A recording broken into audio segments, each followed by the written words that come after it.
Picked up a pair of Bouncy seats today at the local pick-up parts place. This is the one that I picked up, the driver's side for the one that I picked up.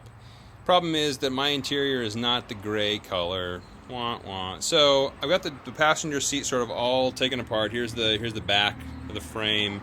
There's the base right here, and I just finished putting the seat base, my seat base, onto the Bouncy seat frame that bolts down to the Bouncy seat thing. I don't know what you call it, but this is the frame right here. This is what bolts down to this thing over here. The foam underneath, the seat foam for the old color, the old model, I guess a Gen 2 model, is really the exact same foam. The leather is very, very similar. One big difference is that for my Gen 2, I've got leather seats, or heated seats. I'm not sure if that makes a difference or not, but this piece right here is really long. On the old leather piece, it's not long at all. It's actually pretty short. This is the back right here, and you can see this. What happens is there's these little metal rings. You can kind of see some of them right in here. These little metal rings clip right in through here, and that's what holds the back of this seat in. They clip along this piece of plastic. This is the foam cushion for the, I don't know what year it was. It was a 94 probably. It was actually from a Montero LS. Here are all those little rings that I talked about earlier. They kind of look like nose rings or something, but this is actually what holds the bottom of the fabric down to the seat itself. Kind of sucks it down. But this seat, this car didn't have heated seats. However, the hole right here is the hole for the heated seat. So these foam bases are really almost completely identical all through the years. It's just the leather's cut just slightly different and mounted to the frame a little different. So I'm not exactly sure what I'm going to do to hold this in place yet. On the Gen 2.5, the seat frame is significantly different, and along the sides for the Gen 2, it's very similar. You've got a rib of plastic, and you've got these little metal loops that go through and hold the seat down to a bunch of these little holes right here.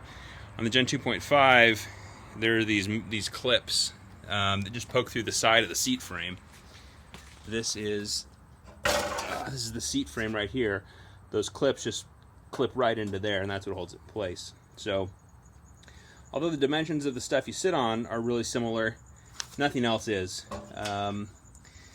So what I did to make it work was took some nippers, and on this top one is the first one I did. I nipped off this thing. Then I trimmed this corner right here just so it'll fit better when I bolt this down. Drilled some holes and just used some rivets. I could have used screws, but I had some rivets lying around, and I thought, hey, let's go with some rivets and see how that works out. On this side, I didn't clip off this side because it didn't really need to be clipped off. I looked at the Bouncy seat frame over here, the Bouncy seat base, and the thing bolts on here and down here, so there's just a bunch of space in the middle. I didn't really need to clip that off, so I left that one on, and I put 3 rivets in. They feel like they're holding pretty well. It's relatively accessible, so if I need to get to it again, I'll be able to. This is the back. This is my original back. I thought that I would have to sort of take the whole back apart, and so I've got the foam and the leather piece up there. Leather's actually in pretty good condition. It's kind of brittle. It's been out in the sun a little bit, but this is the Gen 2.5 back, and it actually bolts up straight onto the base. So all I did was unbolt 4 bolts and the seat belt, and I'm just going to transfer this right onto that base, right onto the Bouncy seat base, and then stick it right in the car. And the passenger side's pretty easy. Part of what made it easy, I think, is that my passenger seat was already manual, so basically it's the exact same as the Gen 2 manual seat, just with a slightly different seat base assembly, I don't know. Part of it on the 2.5, there's a big cavity under here, and there's a drawer that slides in and out. That drawer is gone. I mean, you need room for all the bouncy seat guts. So. Well, it's not totally together, but it's pretty close. Finished up the passenger seat, got the bouncy frame on there. This is my Gen 2.5 from '99. This is my cover on there, my seat upholstery. One big difference that I did notice between the two seats is that if you look right in here where the seat back meets the sitting seat base, you can see actually there's a pretty big gap there. On the Gen 2.5, the back of this has a little more foam, and a little more foam, it keeps that up so you don't have that big gap right there. I don't think that's going to impact functionality. These things may rub a little bit more on each other, but based on how much difference there is right there, there's plenty of room for clearance. The other thing that worked out pretty well was, let me flip this over. So the Gen 2.5 seats is that this part right here is much longer. It hangs out way past the edge.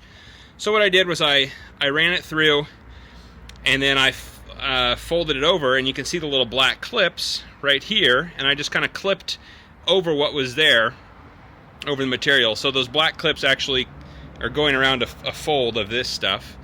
Then when I put the seat base on here, there's a little ridge that just sort of hits right there and is mashing that down pretty well. So if you needed a little bit more space there, or you wanted something to clamp it down a little bit more, you could probably take a thin piece of aluminum, you know, not very wide, just kind of put it along the top of the bouncy seat base, and when you bolt the seat bottom to the seat base, the seat frame, you would then clamp that down even more. So I'm actually really happy how this turned out.